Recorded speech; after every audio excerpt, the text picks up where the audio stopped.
টি-20 ক্রিকেটে এই মুহূর্তে hot cake Saif Hasan Asia কাপে যে ইনিংস গুলো তিনি খেলেছেন বড় বড় দলের বিপক্ষে, ইন্ডিয়া কিংবা পাকিস্তান কিংবা শ্রীলঙ্কা কিংবা আফগানিস্তানের বিপক্ষে, এবং সেই ধারাবাহিকতা তিনি ধরে রেখেছেন আফগানিস্তানের বিপক্ষে সিরিজে এবং ওয়েস্ট ইন্ডিজের বিপক্ষে ঘরের মাটিতেও তিনি দারুণ ইনিংস খেলেছেন।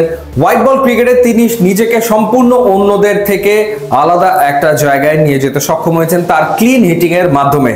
বড় বড় ছক্কা মারতে পারেন এবং একই সাথে পাওয়ার হিটিং তিনি করতে পারেন। সুতরাং যে কোনো দল টি-20 ফরম্যাটে তাকে পেতে চাইবে, সেই কারণেই আগ্রহটা তৈরি হয়েছিল যে নেক্সট বিপিএল এ কোন দলে দেখা যাবে সাইফ হাসানকে। তিনি কি রংপুর রাইডার্সে থাকবেন নাকি তিনি দল পরিবর্তন করবেন? আলোচনায় ছিল রাজশাহী ওয়ারিয়র্স, কিন্তু না, সাইফ হাসান তিনি যোগ দিয়েছেন শাকিব খানের দলে, অর্থাৎ ঢাকা ক্যাপিটালসে। ঢাকা ক্যাপিটালসের যে অফিসিয়াল ফেসবুক পেজ, সেই পেজের মাধ্যমে জানানো হয়েছে যে এই সিজনে খেলবেন সাইফ হাসান ঢাকা ক্যাপিটালসের হয়ে। অবশ্য এই ক্ষেত্রে ইন্টারেস্টিং যে রংপুর রাইডার্স তাকে কিন্তু ব্যাপক সুযোগ দিয়েছে, মানে রংপুর রাইডার্সের কারণেই মূলত তার ফিরে আসা। গত সিজনে বা গ্লোবাল সুপার লিগে সাইফ হাসান খেলেছেন রংপুর রাইডার্সের হয়ে, এবং বিপিএল এ রংপুরের হয়ে খেলে বা গ্লোবাল সুপার লিগে রংপুরের হয়ে খেলেই তিনি কিন্তু সিলেক্টার্সদের দৃষ্টি আকর্ষণ করেছেন। তারপরে কিন্তু তাকে আসলে ন্যাশনাল টিমে কল আপ করা হয়, তাকে ডাকা হয় এবং তারপরে তিনি ন্যাশনাল টিমে দুর্দান্ত পারফর্ম করেন।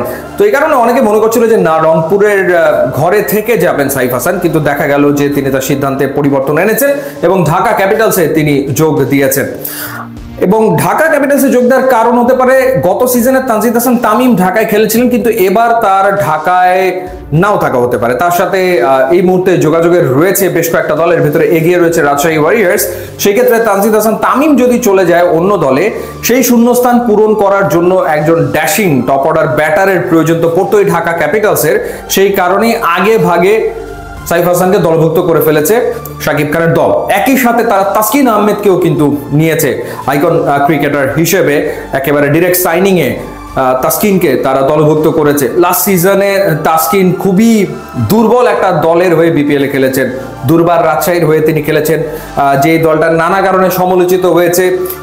দলের কোনো কিছুই ঠিক ছিল না। একটা সময় এরকম হয়েছিল যে প্লেয়াররা তারা আসলে অনুশীলনে যাবে না, কারণ তাদের পারিশ্রমিক পরিশোধ করা হচ্ছে না, তারা অনুশীলন বয়কট করবে, ম্যাচও বয়কট করবে, এরকম আলোচনা উঠেছিল। মালিককে খুঁজে পাওয়া যাচ্ছে না, হোটেল বিল ক্লিয়ার করা হয়নি, বাসের পেমেন্ট পরিশোধ করা হয়নি, এরকম একটা দলে আসলে তাসকিন খেলেছিল। তাসকিন আসলে এরকম ফ্র্যাঞ্চাইজি ডিজার্ভ করে না, সে একটা ভালো ফ্র্যাঞ্চাইজি ডিজার্ভ করে, বেটার ফ্র্যাঞ্চাইজি ডিজার্ভ করে, এবং এবার তাসকিন খেলবে ঢাকা ক্যাপিটালসের হয়ে।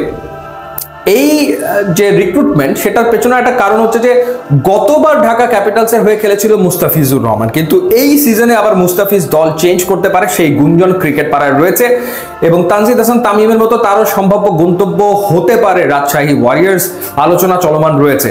তো সেই কারণে ঢাকা ক্যাপিটালস আগে ভাগে একজন সুপ্রিম প্রিমিয়াম ফাস্ট বোলারকে দলভুক্ত করে ফেলেছে।